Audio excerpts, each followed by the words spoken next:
Hello friends, कैसे हैं आप सब लोग। I hope you all are fine. Friends, पिछली वीडियो में हम DLED 4 सेमेस्टर का साइंस का पोर्शन सॉल्व कर रहे थे और बहुविकल्पीय प्रश्नों के कुल हम 17 क्वेश्चन सॉल्व किए थे।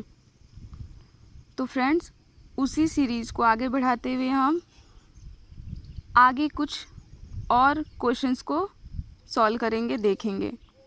तो चलिए वीडियो स्टार्ट करते हैं। क्वेश्चन नंबर 17 तक हमारा कंप्लीट हुआ था। अब 18 से स्टार्ट करते हैं।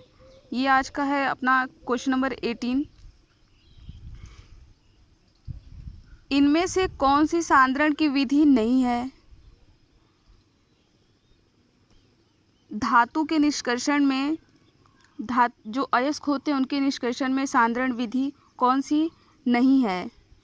तो आप जानते ही हैं, फेन प्लवन विधि महत्वपूर्ण विधि अपनी है सांद्रण के लिए। चुंबकीय पृथक्करण भी महत्वपूर्ण है, गुरुत्वीय पृथक्करण भी महत्वपूर्ण है, लेकिन निस्तापन नहीं होता। ऑप्शन स गलत होगा।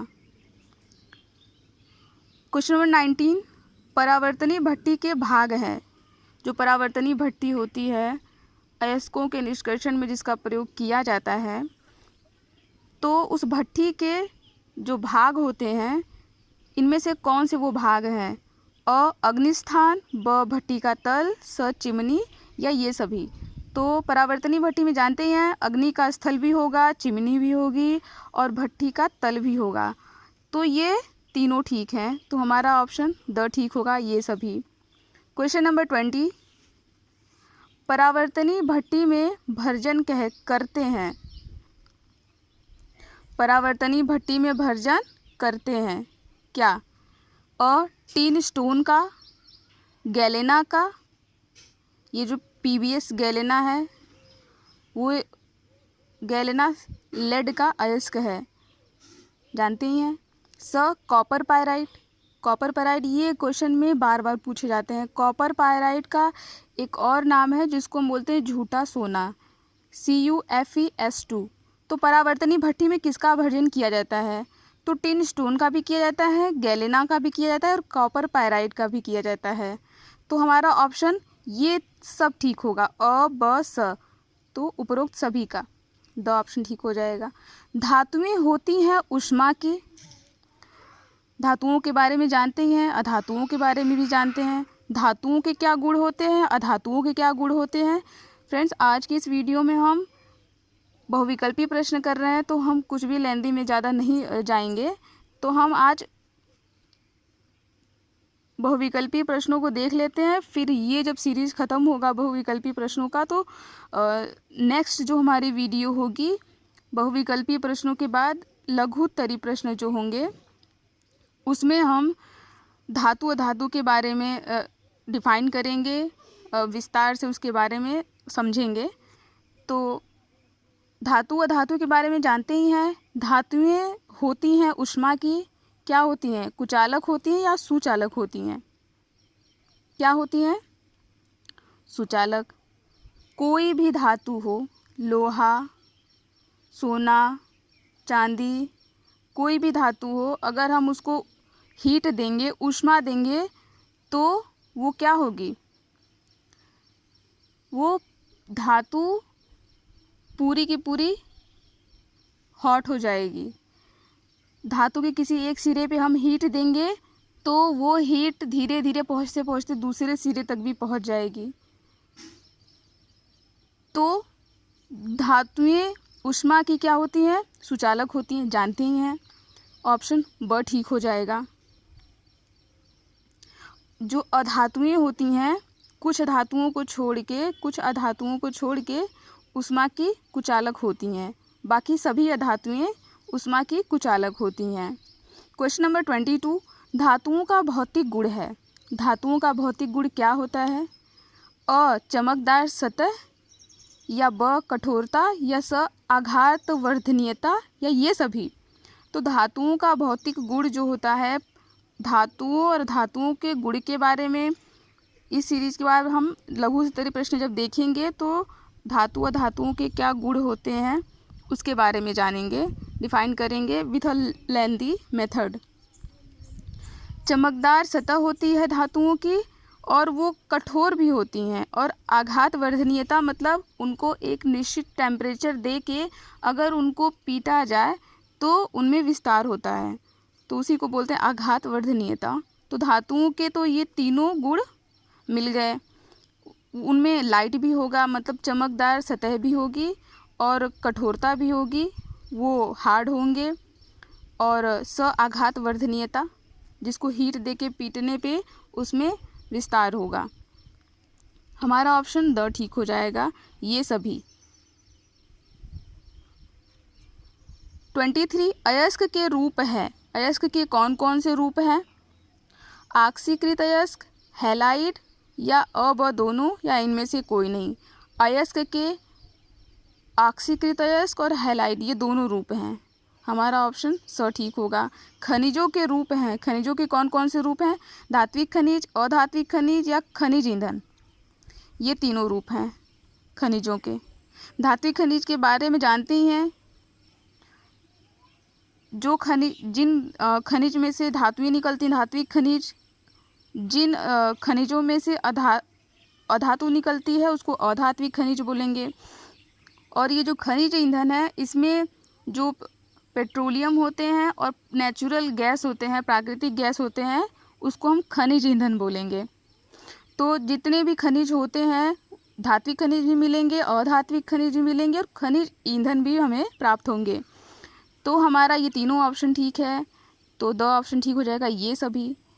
पृथ्वी से प्राप्त अयस्कों में मिश्रित अशुद्धियों को कहते हैं। जो पृथ्वी से प्राप्त मतलब कि कहीं से कहीं किसी जगह पे खुदाई की गई और वहाँ से कुछ हमको अयस्क मिले, तो उन अयस्कों में जो अशुद्धियाँ मिलेंगी वो क्या होंगी? अधात्री होंगी या जारण होंगी, निस्तापन होंगी या अमलगम होंगी? अधात्री होंगी। धातु निष्कर्षण की विधि है। धातु निष्कर्षण की विधि क्या है? आसवन विधि, द्रवण विधि, खरपरण विधि या उपरोक्त सभी? उपरोक्त सभी। ये तीनों क्या है? धातु निष्कर्षण की एक विधि है। पीतल में होते हैं। आप जानते हैं कि पीतल क्या है? एक मिश्रित धातु है। पीतल किन्हीं दो धातुओं से मिलके बना है। कौन कौन से धातु हैं वो? कॉपर या टिन, कॉपर या निकिल, कॉपर या जिंक, मैग्नीशियम या फिर एल्यूमिनियम। मैग्नीशियम व एल्यूमिनियम। पीतल दो धातुओं से मिलके बना है और वो दो धातु क्या हैं? ये कॉपर और जिंक। हमारा ऑप्शन स ठीक होगा। चलिए नेक्स्ट क्वेश्चन पे आते हैं। कॉपर पायराइड का सूत्र है। कॉपर पायराइड का सूत्र क्या है जिसको हम झूठा सोना बोलते हैं? CuFeS2, copper pyrite. मेंडलीव की आवर्त सारणी के लाभ क्या क्या हैं? जो मेंडलीव साहब ने आवर्त सारणी अपनी बनाई थी उसके क्या लाभ हैं? सही परमाणु भार ज्ञात करने में सहायक, या ब नए तत्वों की खोज तथा अनुसंधान में सहायक, स तत्वों के गुणों के अध्ययन में सुविधाजनक, द ये सभी। तो मेंडलीव की आवर्त सारणी तो पढ़े ही हैं 12th में 10th में भी और 12th में भी। तो उसमें ये सभी गुण क्या थे? मेंडलीव की आवर्त सारणी में मिले थे। धातुओं को परमाणु भार सही परमाणु भार के क्रम में रखा गया था और तत्वों के गुणों के बारे में जो अध्ययन में वो सुविधाएं मिली हमें। 30 मेंडलीव की आवर्त सारणी में आवर्तों की संख्या कुल कितनी है? तो मेंडलीव की आवर्त सारणी में जो आवर्त थे वो 7 थे। किसी लघु आवर्त में बाएं से दाएं चलने पर तत्वों की हाइड्रोजन की संयोजकता क्या होती है? वो क्या होगी? पहले बढ़ती चली जाती है या घटती जाती है? ये एक समान रहती है। 1 से 4 तक बढ़ती है, फिर 4 से 1 तक घटती है। हमारा ऑप्शन द ठीक होगा। पहले 1 से 4 तक बढ़ती है, फिर 4 से 1 तक घटती है, जानते ही हैं। क्वेश्चन नंबर 32, किसी आवर्त में बाएं से दाएं बढ़ने पर तत्वों की धन विद्युत प्रकृति बढ़ती है, धात्विक प्रकृति बढ़ती है, आयनिक त्रिज्या बढ़ती जाती है, ऑक्साइड की क्षारीय प्रकृति बढ़ती जाती है। हमारा ऑप्शन द ठीक होगा, ऑक्साइड की क्षारीय प्रकृति बढ़ती जाती है। मेंडलीव की आवर्त सारणी समझने में एक टाइम लगता है और उसको डिफाइन करने में भी टाइम लगता है, तो ये अलग बात हो गई। क्वेश्चन नंबर 33, किसी समूह में ऊपर से नीचे की ओर बढ़ने पर क्या होगा? जो मेंडलीव की आवर्त सारणी है, किसी समूह में ऊपर से नीचे तक बढ़ने में क्या होगा, क्या हमको मिलेगा?